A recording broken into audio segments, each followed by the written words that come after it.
김정은 북한 국무위원장과 푸틴 러시아 대통령의 정상회담이 오늘 오후 블라디보스토크 극동연방대학에서 열립니다. 김정일 위원장과 메드베데프 대통령 간 회담 이후 8년 만에 열리는 이번 북러 정상회담 핵심 의제는 한반도 비핵화와 경제 협력이 될 것으로 보입니다. 북한에서 지난해 초부터 남북대화와 미국과의 협상에도 나섰던 김영철 노동당 통일전선 부장이 퇴진하고 대남사업 전문가인 장금철 부부장으로 교체됐습니다. 하노이 북미 정상회담 결과와 관련해서 문책을 당한 것이란 해석도 나오고 있습니다. 자유한국당을 제외한 여야 4당이 오늘 선거제도 개편과 고위공직자 비리수사처 설치, 검경수사권 조정 법안에 대해 패스트트랙 신속 처리 안건 지정을 시도합니다. 이에 반대하는 한국당 의원과 당직자들은 회의가 열릴 국회 정치개혁특별위원회와 사법개혁특별위원회 회의실 등을 지키며 밤샘 농성을 벌이고 있습니다. 자유한국당 의원들이 국회의장실에 몰려가 다른 여야 사당의 패스트트랙 합의에 거세게 항의하는 과정에서 고성과 몸싸움까지 벌어졌습니다. 문희상 의장은 저혈당 쇼크를 호소하며 병원에 입원했는데 문 의장 측은 한국당에 폭거라며 공식 사과를 요구했습니다.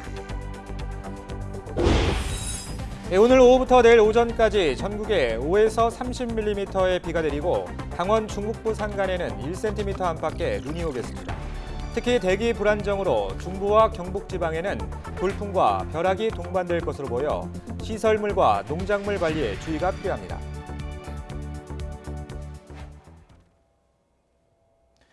굿모닝 YTN 2부 지금 들어온 소식으로 이어갑니다. 1분기 성장률이 마이너스 0.3%에 그쳤다는 속보가 들어왔습니다. 조금 전 한국은행이 1분기 실질 국내 총생산을 발표했는데 5분기 만에 마이너스 성장을 기록한 겁니다. 2008년 4분기 이후 41분기 만에 최저 성장률을 기록한 겁니다. 이렇게 1분기 GDP 성장률이 좋지 않은 건 소비와 투자 그리고 수출이 동반 부진한 것이 원인으로 보입니다. 자세한 소식은 이어지는 뉴스에서 다시 전해드리겠습니다. 김정은 북한 국무위원장과 푸틴 러시아 대통령의 첫 만남이자 8년 만에 북러 정상회담이 오늘 오후에 열립니다. 네, 지금 현재 회담장 분위기와 또 회담장 옆에 있는 김정은 위원장의 숙소 상황은 어떤지 취재기자 연결해서 자세히 알아보겠습니다. 한현희 기자. 네, 블라디보스토크 극동연방대학교입니다. 자, 우리보다 1시간 정도가 빠르니까 오전 9시쯤 된 건데 지금 현장 분위기 어떻습니까?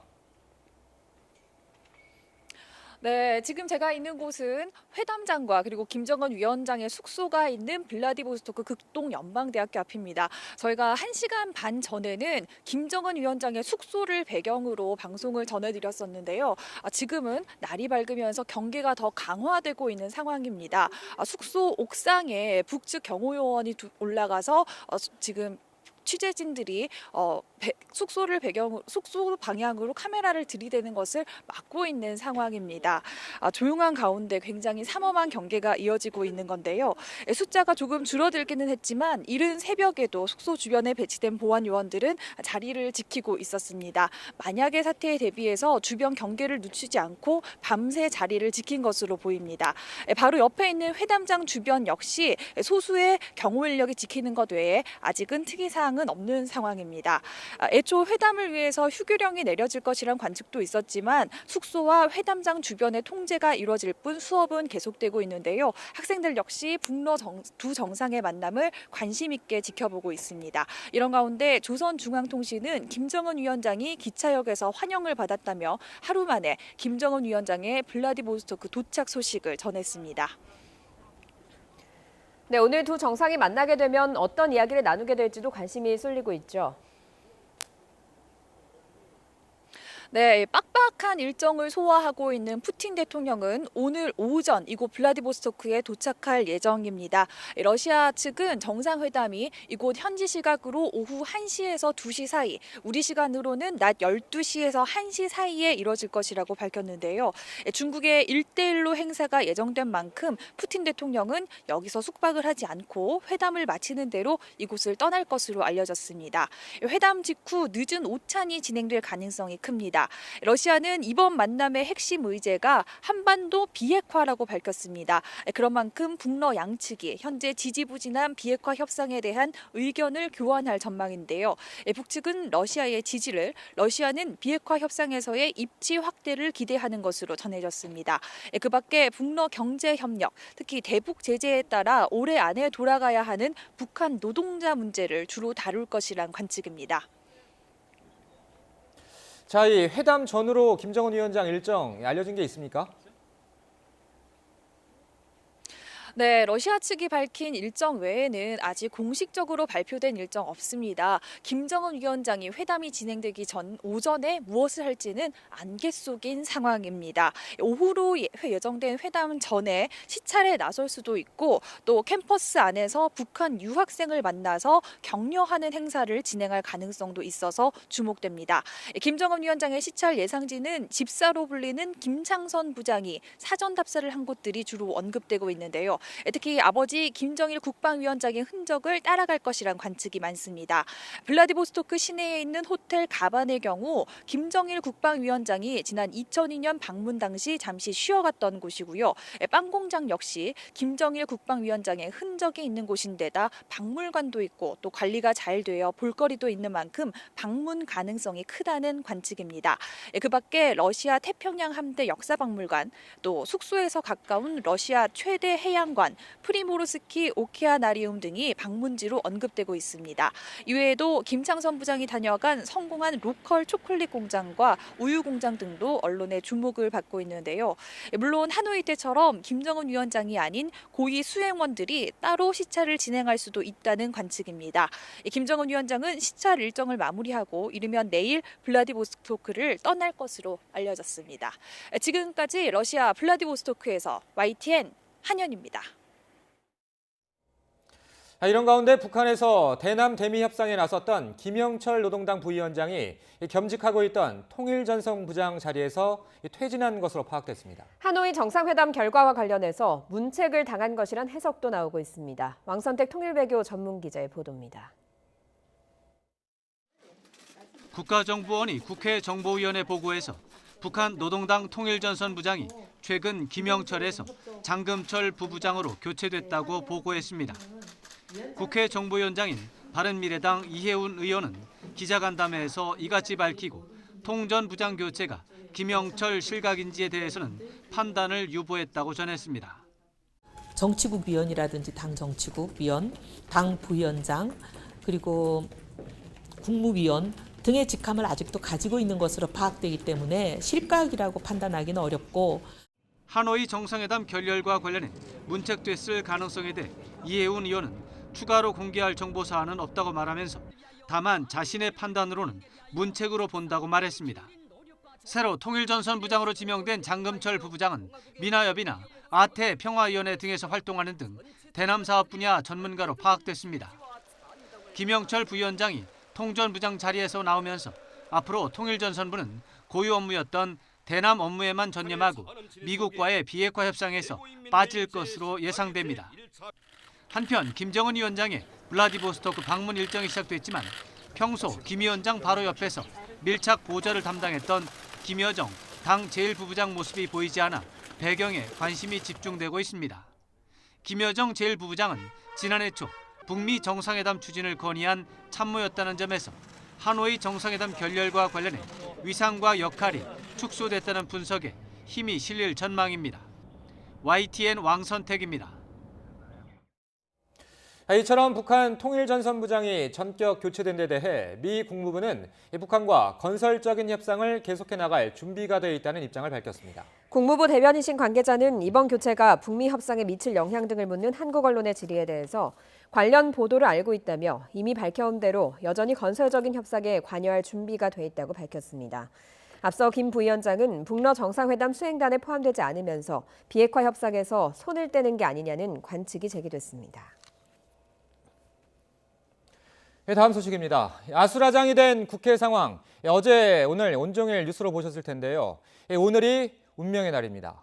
여야 4당이 오늘 선거제 개편과 공수처 법안 등을 패스트트랙에 올리기 위한 신속 처리 안건 지정을 시도합니다.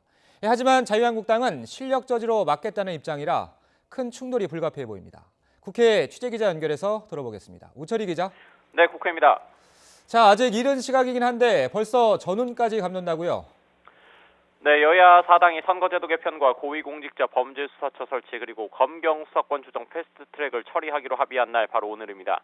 각 법안을 다루는 국회 정치개혁특별위원회와 사법개혁특별위원회가 오늘 열릴 예정인데 패스트트랙 처리까지는 쉽지 않은 길이 전망됩니다.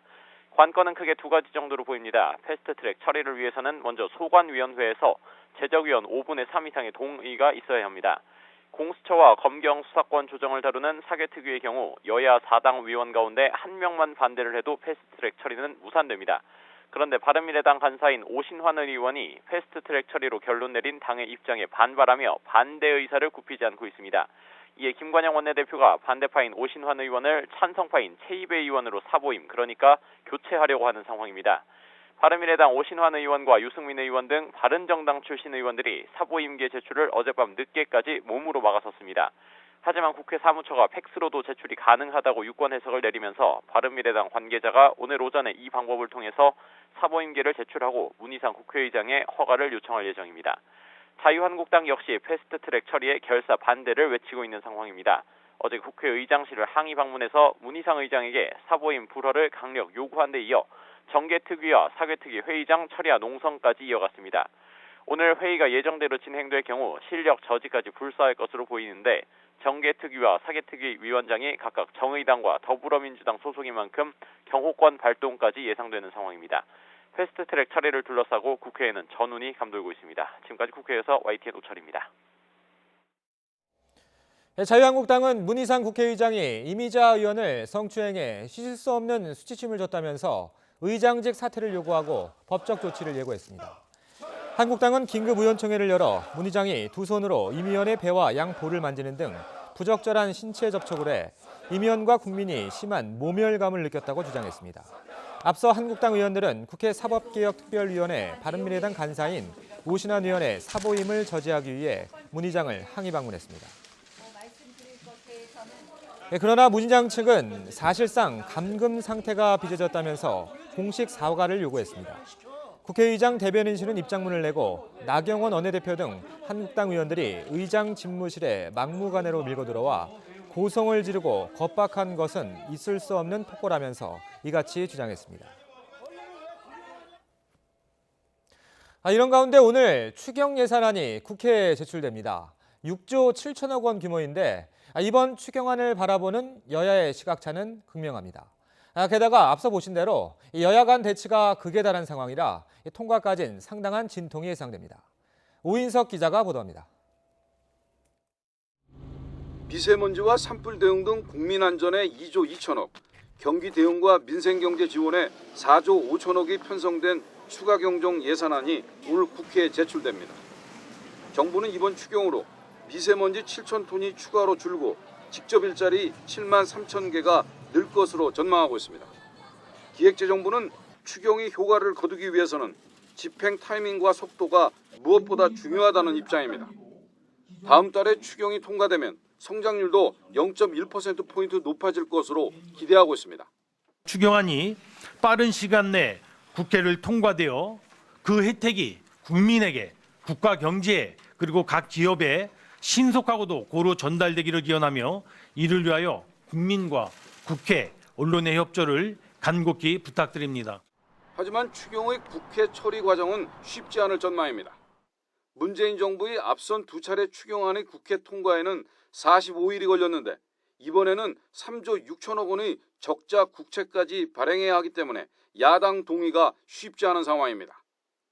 한국당은 올해 470조 원의 슈퍼 예산을 편성하고도 또다시 추경을 하는 것은 국민 혈세를 퍼쓰기 위한 정치 추경이라며 강력히 반대하고 있습니다.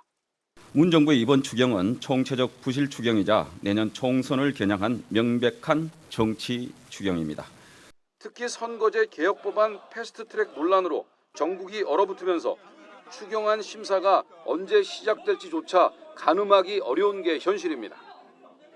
추경안이 국회에 제출되면 여야 합의를 거쳐 국무총리 시정연설과 12개 상임위원회의 예비심사, 예산결산특별위원회의 심사 등을 거쳐 국회 본회의 의결 절차를 밟게 됩니다.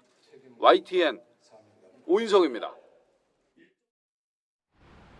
금방이라도 비가 내릴 듯이 하늘빛이 무척 흐립니다. 오늘 오후부터 전국에 비 소식이 있는데요. 특히 어제와 달리 천둥 번개를 동반하며 요란스레 비가 내릴 수 있는 점에는 주의를 하셔야겠습니다. 오늘 비가 오면서 낮 기온은 뚝 떨어지겠습니다. 현재 서울의 기온은 16도로 어제 아침과 비슷한데요. 하지만 낮 기온은 18도에 머물겠고 어제보다 8도가량이나 낮겠습니다. 오늘 아침 전남 동부와 경남 지역에는 동풍 영향으로 비가 오고 있습니다. 이 지역은 아침까지 5mm 미만의 비가 온 뒤 그치겠고요. 중부 내륙은 빗방울이 떨어지는 곳이 있겠습니다. 본격적인 비는 오후 중부와 전북 지역부터 시작되겠습니다. 퇴근길이면 전국으로 확대해서 내일 아침까지 이어지겠는데요. 예상되는 비의 양은 중부와 영남에 5에서 30mm, 호남에는 5mm 안팎이 되겠습니다. 기온이 낮은 강원 중북부 산간에는 1cm 안팎의 눈이 내려 쌓이겠습니다. 낮 동안 어제보다 기온이 내려가서 쌀쌀하겠습니다. 서울과 대구 18도, 광주 20도, 부산은 17도로 어제보다 1도에서 8도가량이 낮겠습니다. 내일부터는 북서쪽에서 찬 공기가 유입되면서 예년보다 쌀쌀한 날씨가 이어지겠고요.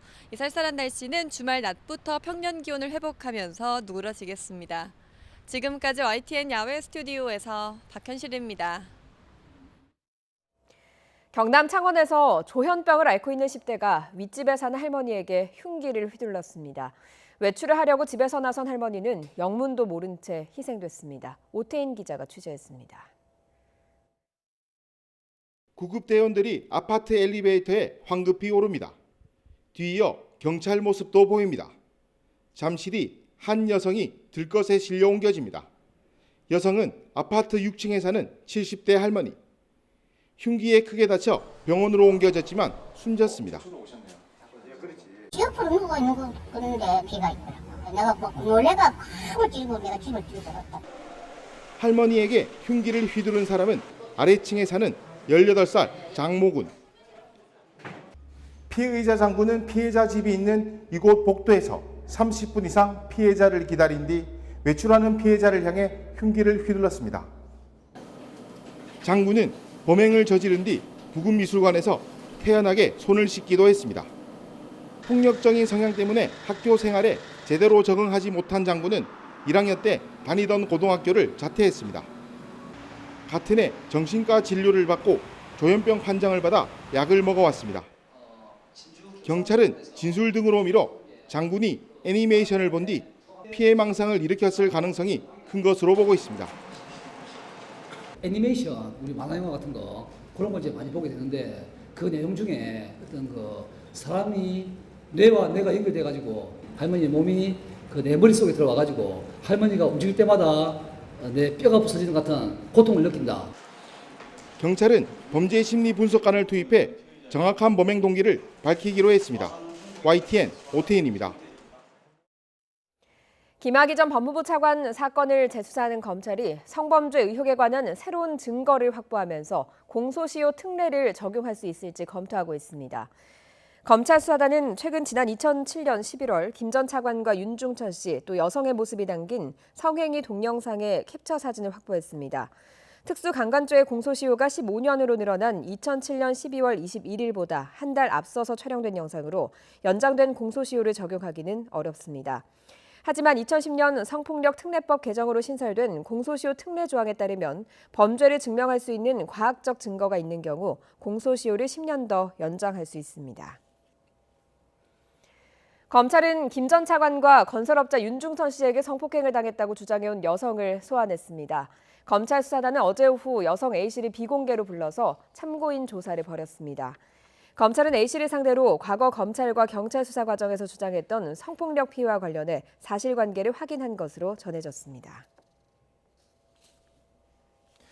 명예훼손 혐의로 고소를 당한 고 장자연 사건의 증인 윤지호 씨가 어제 오후 인천공항을 통해 캐나다로 출국했습니다.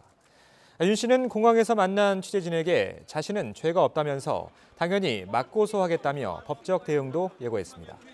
앞서 윤 씨의 출판 관련 업무를 도왔던 작가 김수민 씨는 그제 오후 윤 씨가 봤다는 장자연 리스트는 실체가 없는데도 이를 폭로한 자신을 향해 윤 씨가 비난을 서슴지 않았다며 경찰에 고소했습니다.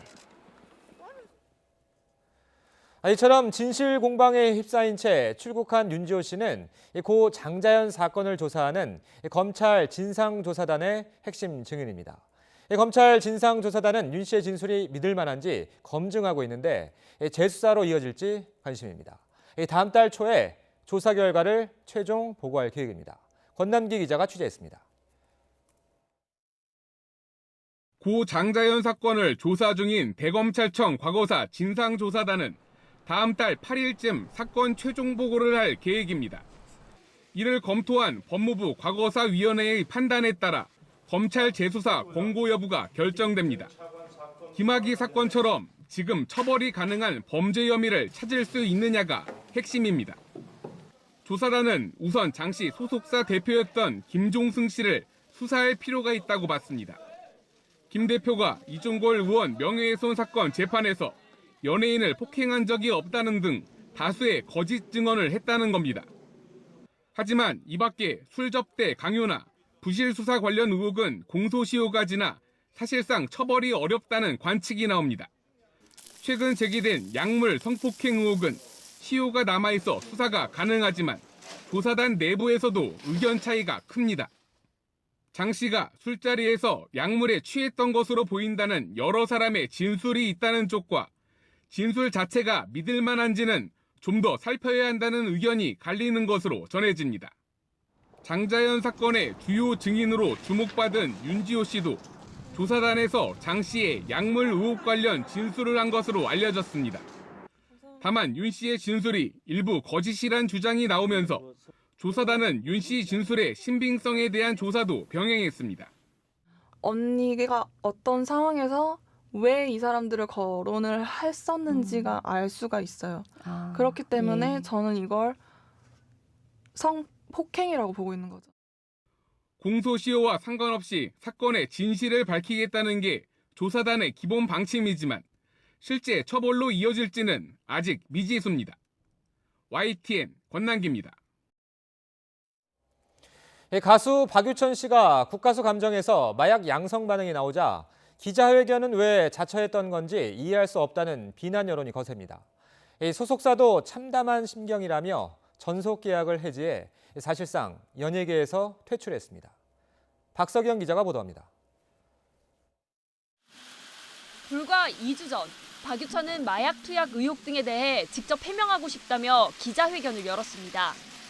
결단코 마약을 한 적도 과거 연인인 황하나 씨에게 권유한 적도 없다며 강하게 반박했습니다. 나는 결코 마약을 하지 않았는데 나는 이렇게 마약을 한 사람이 되는 건가 하는 두려움도 휩싸였습니다. 마약을 한 적도 없고 권유한 적은 더더욱 없습니다. 혐의가 인정되는 건 자신의 인생을 모두 부정당하는 것이라고 말하면서 울먹이며 호소했습니다.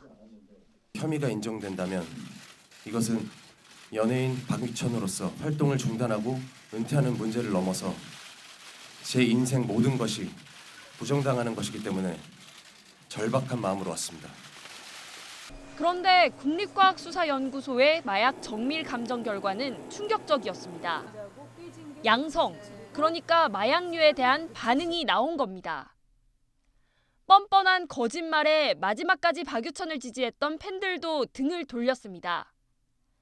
팬들은 이제 더 지지할 수 없으니 퇴출해달라며 소속사를 향해 성명서를 냈습니다.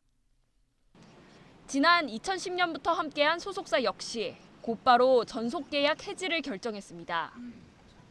박유천을 믿었는데 참담한 심경이라면서 신뢰가 깨졌다고 말했습니다. 또 기자회견에서 말했듯 박유천은 연예계를 은퇴할 것이라고 했습니다. 지난 2004년 그룹 동방신기로 데뷔한 박유천은 그룹 JYJ로 배우로 활동하며 한류 스타로 큰 사랑을 받았습니다. 하지만 희대의 거짓 기자회견을 마지막으로 더는 연예계에서 볼 수 없게 됐습니다. YTN 박석영입니다. 상습 대마를 흡입한 혐의로 구속된 현대가 3세 자택에서 일회용 주사기와 알코올 솜이 발견됐습니다. 인천경찰청 마약수사대는 29살 정모 씨가 귀국하기 전 자택을 압수수색하는 과정에서 일회용 주사기 10개와 알코올 솜이 발견됐다고 밝혔습니다. 또 경찰은 미국에서 액상 대마 해시시 오일을 들여와 정 씨와 대마를 피운 알선 책에게 판매한 33살 허머 씨 등 2명도 체포해 구속했습니다. 성매매 알선 혐의를 받는 가수 승리가 어제 오후 비공개로 소환돼서 조사를 받았습니다. 앞서 경찰은 그제도 승리와 유리홀딩스 유인석 전 대표를 불러서 2017년 필리핀 팔라완 생일 파티와 2015년 크리스마스 파티에서 불거진 성접대 의혹 등에 대해 집중적으로 추궁했습니다. 경찰은 필요하면 이번 주에 두 사람을 다시 소환할 예정이고 구속영장을 신청하는 방안도 검토하고 있다고 밝혔습니다. 아동과 청소년들을 대상으로 이른바 몰카 성범죄가 크게 늘어났다는 정부의 조사 결과가 나왔습니다. 김정회 기자가 보도합니다. 가수 정준영 씨가 카메라를 이용한 촬영 범죄로 수사를 받고 있습니다. 정 씨는 동의 없이 성관계 장면을 몰래 찍고 찍은 화면을 대화방에 올려 돌려본 혐의 등을 받고 있습니다. 피해자가 다수고 집단 성폭행 의혹까지 불거져 국민적 분노는 높아지는 상황입니다. 이런 카메라 이용 성범죄가 아동 청소년 대상에서도 급증했습니다. 여성가족부 자료를 보면 아동 청소년을 대상으로 성폭력 범행 과정을 촬영한 범죄는 2016년 61건에서 2017년 139건으로 증가폭이 2배가 넘었습니다. 범행 영상을 촬영한 사람은 무직인 경우가 가장 많았지만 사무관리직, 학생, 교사 등이 뒤를 이어 직업 유무나 직종과 관계없이 범행이 이뤄진 것으로 나타났습니다. 아동 청소년을 대상으로 한 전체 성범죄자 수도 3,200명 정도로 전년보다 300여 명 늘었습니다. 범죄 유형별로는 강제추행과 강간, 성매수, 성매매 알선 순이었습니다. 가해자는 아는 사람이 대부분이었습니다. 특히 최근 6년 사이 모르는 사람에 의한 범죄는 크게 줄고 아는 사람에 의한 범죄가 늘어 주목됩니다. 피해 아동의 평균 연령은 14.6세, 13세 미만도 19.9%였습니다. 아동 청소년 대상 성범죄로 신상이 등록된 사람 중 절반 이상은 형 집행이 유예됐는데 성매수 범죄자가 62.4%로 가장 많았습니다. 여성가족부는 이번 조사를 토대로 단속을 강화하고 불법 촬영을 당하거나 유포된 피해자에 대해서는 상담과 법률, 의료 지원을 계속하기로 했습니다. YTN 김정희입니다. 스페인 주재 북한 대사관 습격 사건과 관련해서 반북단체 회원인 한국계 미국인 크리스토퍼 안이 미국 법정에 출석했습니다. 검찰은 사건 당일 사진 등 안 씨가 북한 대사관 습격에 가담한 증거들을 공개했습니다. 워싱턴에서 김희준 특파원이 보도합니다. 한 남성이 스페인 주재 북한 대사관 건물로 들어갑니다. 지난 2월 북한 대사관 습격 사건을 일으킨 반북단체 자유조선 회원인 크리스토퍼 안입니다. 지난 18일 미 수사당국이 자유조선 리더인 에드리안 홍창의 LA 집을 급습했을 당시 붙잡힌 뒤 미국 법정에 출석했습니다. 그의 변호인은 김정남 암살 사건 등 신변 위협을 거론하며 비공개 재판을 요청했지만 받아들여지지 않았습니다. 검찰은 안 씨가 이번 사건의 주동자인 홍창 등과 함께 북한 대사관 습격에 가담했다며 그들 일행이 칼과 쇠막대기 등으로 대사관 직원들을 위협하고 결박했다고 밝혔습니다. 또 미 연방수사국 FBI는 안 씨가 차고 있던 권총을 확인하는 등 위험한 인물로 판단하고 있다고 말했습니다. 그에 대한 보석 신청 또한 불허했습니다. 스페인으로의 신병 인도 문제와 관련해 안 씨 측은 스페인으로 추방되면 북송될 수 있다고 주장했지만 검찰은 그럴 가능성을 일축한 것으로 전해졌습니다. 미 해병대 출신 안 씨는 김정남의 아들 김한소를 도피시킨 인물로 둘이 찍은 사진도 공개됐습니다. 홍창은 북한 암살단을 피해 은신 중으로 알려졌습니다. 그는 북한 대사관에서 탈취한 자료를 FBI에 넘긴 것으로 검찰은 파악하고 있습니다. 그 배경에 많은 의문점이 제기되는 가운데 안 씨에 대한 3차 공판은 오는 7월 열립니다. 워싱턴에서 YTN 김희준입니다.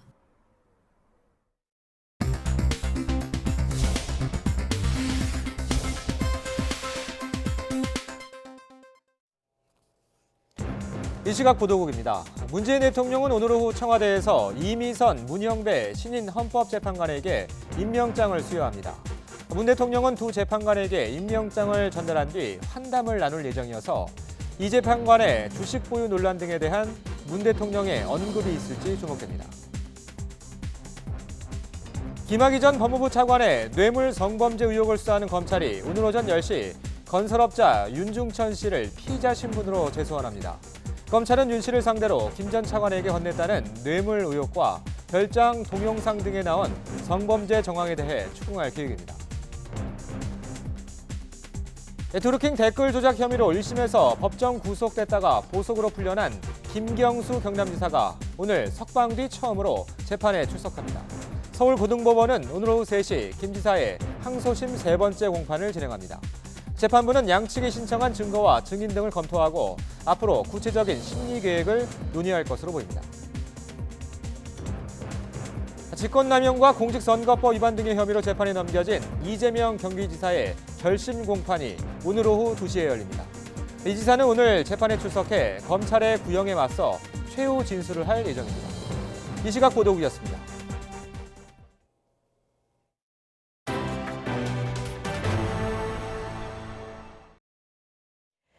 박근혜 전 대통령이 형 집행 정지를 신청하자 한국당 안팎에서 박 전 대통령을 석방해야 한다는 목소리가 커지고 있습니다.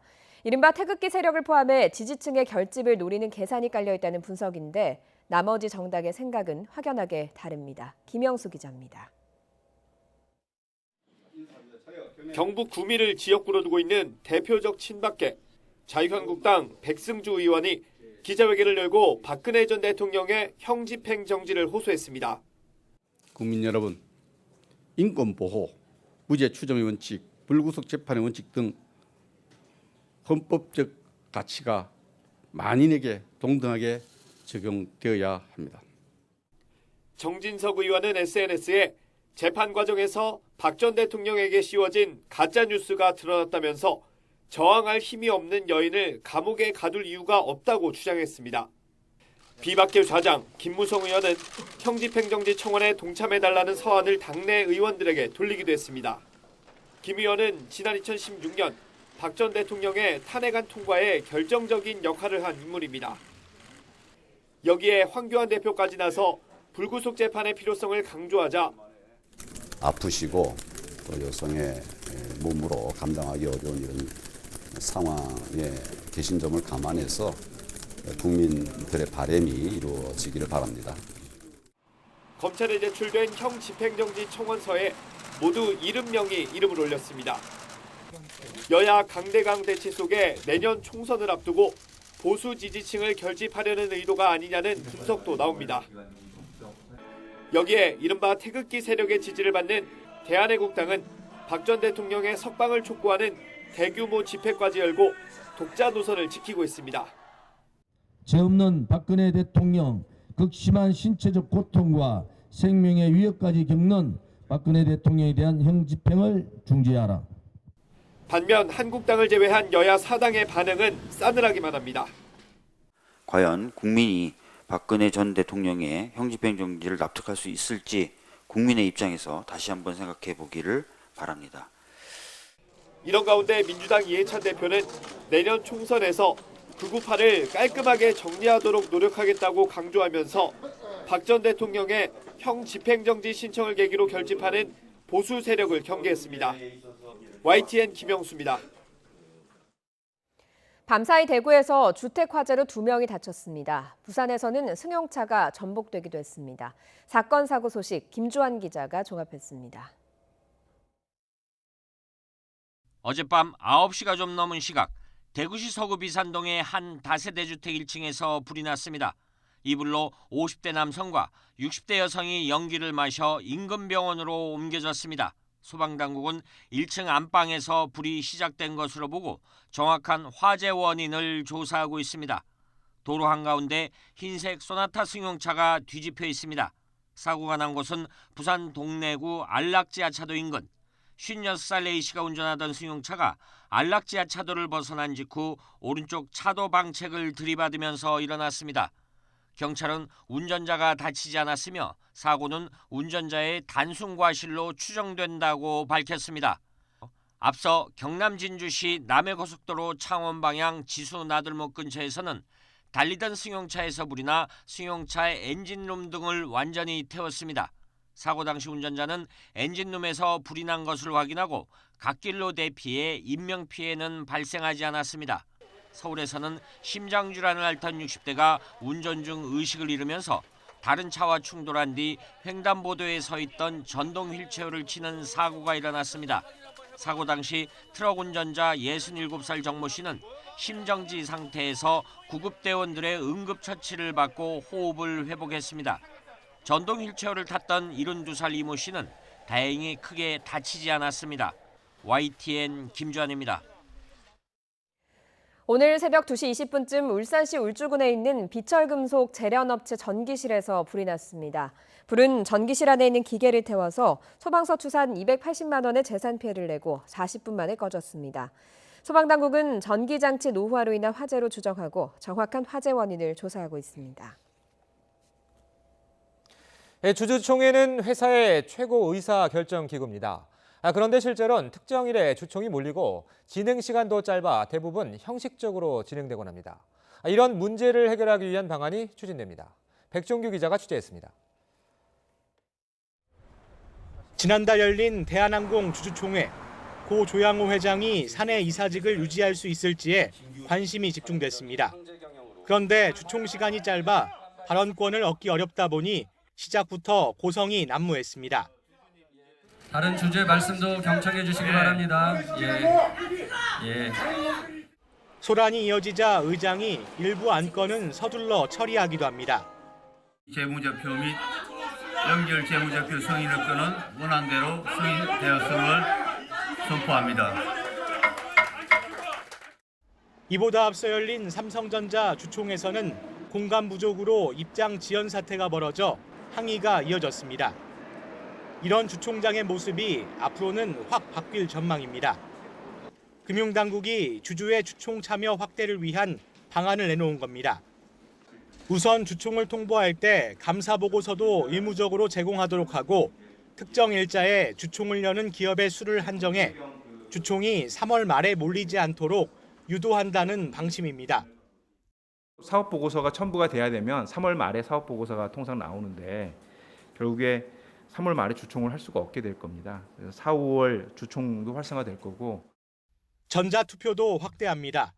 지금까지는 본인 확인을 위해 공인인증서만 쓸 수 있었는데 앞으로는 휴대전화와 신용카드로도 인증이 가능해집니다. 또 회사가 주주에게 우편이 아닌 이메일로 주총 참여 안내를 쉽게 할 수 있고 참여 주주에게 기념품 제공도 허용할 계획입니다. 금융위는 다음 달 공청회를 거친 뒤 법 개정 없이 추진 가능한 방안부터 시행할 예정입니다. YTN 백종규입니다. 조원태 대한항공 사장이 한진그룹 회장에 취임합니다. 한진그룹 지주회사인 한진칼은 어제 오후 이사회를 열고 한진칼 사내이사인 조원태 대한항공 사장을 한진칼 대표이사 회장으로 선임했다고 밝혔습니다. 다만 별도 취임 행사는 갖지 않기로 했습니다. 선친인 고 조양호 전 회장의 장례를 마친 지 일주일 만에 전격적으로 경영권 계승을 마치게 됐습니다. 삼성 바이오로직스 분식회계 의혹으로 수사받는 대형 회계법인 소속 회계사들이 최근 검찰 조사에서 핵심 진술을 뒤집은 것으로 알려졌습니다. 서울중앙지방검찰청은 최근 삼정 안진회계법인 소속 회계사들을 불러 조사했는데 이들은 금융당국과 법원에서 했던 진술과 달리 2015년 삼성물산 합병 전까지 핵심 계약 사항인 콜옵션 약정을 몰랐다는 취지로 진술한 것으로 알려졌습니다. 콜옵션은 주식을 미리 정해놓은 가격에 살 수 있는 권리로 기업 가치가 오르면 회계상 부채로 책정해야 합니다. 삼성바이오는 2012년 자회사 삼성바이오에피스를 미국 업체 바이오젠과 합작하면서 콜옵션을 부여하고도 투자자 등 시장에 알리지 않았습니다. 이후 삼성바이오는 바이오젠의 콜옵션 행사 가능성을 이유로 2015년 말 삼성바이오에피스를 종속회사에서 관계회사로 회계 처리 기준을 바꿨고 4조 5천억 원에 이르는 회계상 이익을 거뒀습니다. 필리핀으로 불법 수출됐다가 평택 당진항으로 반송된 폐기물 처리 작업이 어제 오후부터 시작됐습니다. 평택 당진항에는 지난해 9월 필리핀으로 불법 수출됐다가 지난 2월 다시 돌아온 폐기물 1,200여 톤을 포함해 모두 4,600여 톤이 보관돼 있습니다. 폐기물은 항만 인근 소각업체로 옮겨져 오는 6월까지 소각을 마무리할 예정이고 예상 처리 비용은 13억 원가량입니다.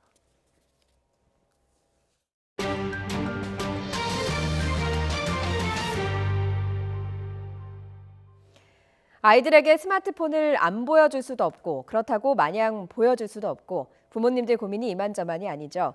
세계보건기구가 처음으로 권장시간 가이드라인을 제시했습니다. 박상남 기자가 정리했습니다. WHO 세계보건기구가 어린이의 전자기기 화면 노출과 관련한 가이드라인을 처음으로 제시했습니다. 그러면서 적절한 신체 활동과 충분한 수면이 보장돼야만 비만과 각종 질병을 예방할 수 있다는 점을 강조했습니다. WHO는 우선 전자기기 화면 노출 시간에 대한 가이드라인에서 2살에서 4살까지의 어린이의 경우 하루 60분을 넘지 않도록 할 것을 권장했습니다. For 2-year-olds, screen time should be, if possible, less than 1 hour, 60 minutes per day. Less is better. For slightly older children, the 3 to 4-year-olds, again, we're looking for 180 minutes or 3 hours of physical activity during the day. WHO는 특히 1살 이하의 유아는 이러한 전자기기 화면에 아예 노출되지 않도록 하는 것이 바람직하다고 밝혔습니다. WHO가 밝힌 가이드라인엔 스마트폰은 물론 텔레비전, 컴퓨터, 비디오 게임 기기 사용 시간이 모두 포함됐습니다. WHO는 그러면서 어린 시절부터 되도록 활동적인 시간을 많이 가지는 것이 중요하다고 강조했습니다. 어렸을 때 형성되는 건강한 신체 활동과 수면 습관이 소아 비만을 예방하고 성인이 됐을 때 신체적, 정신적 건강을 좌우한다는 것입니다. And the widest context here is the rising levels of overweight and obesity and the increasing levels of physical inactivity. Currently today, 1 in 3 adults are overweight or obese. 1 in 4 adults do not do enough physical activity. WHO는 2017년 편은 보고서에서 전 세계 비만 어린이와 청소년 수가 저소득 국가 중심으로 40년 동안 10배 이상 늘어 1억 2천만 명에 달한다고 밝혔습니다. 또한 어린이, 청소년에게 잠이 부족한 것은 TV 시청, 비디오 게임과 연관이 있는 것으로 나타났다고 덧붙였습니다. YTN 박상남입니다. 밭을 일구는 트랙터로 그림을 그리는 이탈리아의 아티스트입니다. 뭘 그리려는 걸까요? 바로 탄생 500주년을 맞은 다빈치의 초상화입니다. 미국 SNS상에선 오리 구출 대작전이 화제입니다. 박철원 기자가 소개합니다. 트랙터 옆에서 한 화가가 그림 그리기를 앞두고 준비에 여념이 없습니다. 81만 평의 넓은 밭 한쪽을 캔버스 삼아 거대한 이미지를 그리겠다는 다리오 감바린 씨. 그가 트랙터를 운전하면서 밭에 그려넣을 그림은 모나리자와 최후의 만찬을 그렸던 레오나르도 다빈치의 초상화입니다. 트랙터가 곡선을 그리며 지나간 자리에 르네상스 시대 거장의 머릿결과 수염 등 실제의 초상화처럼 그려지기 시작했습니다. 다빈치의 탄생 500년을 기념해 1519라는 숫자를 그려넣는 것을 마지막으로 8시간여 만에 작업은 마무리됐습니다. 전문가들은 실제 화가의 작품에 견주어도 손색이 없을 정도라며 직접 보길 원한다면 서둘러야 한다고 말합니다.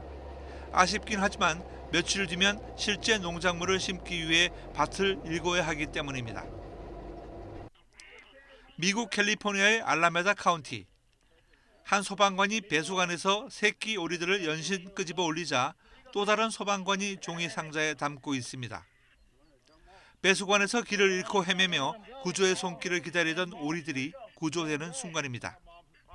10마리나 되는 어린 오리들을 구조하는 데 성공한 소방관의 얼굴에는 흐뭇한 미소가 떠나지 않습니다. 알라메다 소방서가 이 영상을 SNS에 공개한 직후 소방대원들을 칭찬하는 글들이 쇄도했습니다. YTN 박철원입니다. 최근 미국의 유명 관광지인 그랜드 캐니언에서 관광객들이 추락하는 사고가 이어지고 있습니다. 이번엔 70대 여성이 숨졌습니다. 그랜드 캐니언 국립공원 관리당국은 지난 23일 오후 사우스림 구역에서 60m 아래로 떨어져 숨진 70대 여성의 시신을 헬기를 동원해서 수습했습니다. 관리당국은 이날 오후 1시쯤 인기 전망 포인트인 파이프크리크 비스타 서편에 바위가 많은 지역에서 구조가 필요하다는 사람이 있다는 신고를 받고 출동했지만 여성은 당국이 구조에 나설 틈도 없이 이미 추락한 뒤였습니다. 전 세계에서 홍역 감염이 늘어나고 있는 추세입니다. 지난해 유럽에서 약 8만 명이 홍역에 걸렸고 70명 이상이 숨졌다고 세계보건기구와 유럽질병예방통제센터가 밝혔습니다. 지난 2017년에 홍역 사망자 37명에 2배에 육박하는 수치입니다. 유럽연합이 모든 식품의 트랜스 지방량을 엄격하게 제한하기로 했습니다. 오는 2021년 4월부터 유럽연합의 식품에선 트랜스 지방의 양이 전체 지방량의 2% 이내로 제한됩니다. 마가린이나 고체화한 식물성 지방 같은 트랜스 지방은 값싸고 유통기한이 길어서 식품 생산업자들이 각종 식품 생산 때 널리 사용해왔습니다. 네, 오늘은 천둥과 번개를 동반한 요란스러운 비 예보가 있습니다. 오늘 또 비가 오면서 기온이 다소 떨어질 것으로 보이는데요. 오늘 우산과 외투를 챙겨서 나오시는 게 좋겠습니다. 예상되는 비 양을 보시죠. 중부와 영남 지역에 5에서 30mm가 오겠고요. 호남 지역은 5mm 미만으로 양이 많진 않겠습니다. 하지만 중부 지역을 중심으로 천둥과 번개를 동반해서 요란스러운 비가 오겠고 또 산간 지역은 밤부터 1cm 안팎의 눈이 내려 쌓이는 곳이 있겠습니다. 오늘 낮부터 기온이 뚝뚝 떨어집니다. 오늘 서울 낮 기온은 18도까지 내려가면서 어제보다 무려 8도가량 낮은 기온을 보이겠고요. 내일 서울 낮 기온은 13도까지 내려가면서 한층 더 쌀쌀해질 것으로 예상이 되고 있습니다. 오늘 미세먼지 농도는 대체로 보통 단계를 보이겠습니다. 하지만 충청과 전북 지역은 나쁨 단계를 보이겠습니다. 현재 기온 보시죠. 서울이 15.8도, 대구 14.6도로 아침 출근길은 온화하게 시작되고 있는데요. 낮 기온은 어제보다 2도에서 8도가량 떨어집니다. 서울 낮 기온이 18도에 그치겠고요. 청주 20도, 대구 18도, 광주 20도, 부산 17도 선까지 내려갈 것으로 보입니다. 내일 아침 서쪽 지역부터 비가 그치겠습니다. 이후 주말엔 맑고 예년보다 선선한 봄 날씨가 이어지겠습니다. 날씨 정보였습니다. 네, 오늘 온종일 굵직굵직한 뉴스들이 쏟아질 예정입니다. 국회 패스트트랙 처리 상황 또 북러 정상회담 관련 소식 이어지는 뉴스에서 확인하시기 바랍니다. 굿모닝 YTN 내일 아침 6시 반에 뵙겠습니다. 고맙습니다.